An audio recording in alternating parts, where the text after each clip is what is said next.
বিশ্ব ব্যাংকের ব্যবস্থাপনা পরিচালক আন্না বিয়ার্দে বাংলাদেশ পুনর্গঠনে অন্তর্বর্তী সরকারের প্রতি বৈশ্বিক ঋণদাতা প্রতিষ্ঠানটির সমর্থন পূর্ণ ব্যক্ত করেছেন। 23 জানুয়ারি সুইজারল্যান্ডের দাভোসে বিশ্ব অর্থনৈতিক ফোরামের বার্ষিক সম্মেলনের ফাঁকে আন্না বিয়ার্দে প্রধান উপদেষ্টা অধ্যাপক ড. মোহাম্মদ ইউনূসের সঙ্গে সাক্ষাৎ করেন।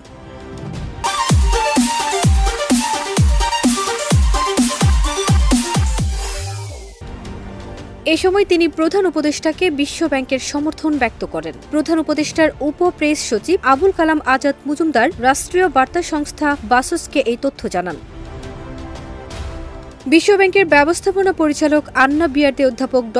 মোহাম্মদ ইউনূসকে উদ্দেশ্য করে বলেন, আমি আমাদের সমর্থন প্রকাশ করতে চাই। আপনারা যে কোনো সহায়তার জন্য আমাদের উপর নির্ভর করতে পারেন।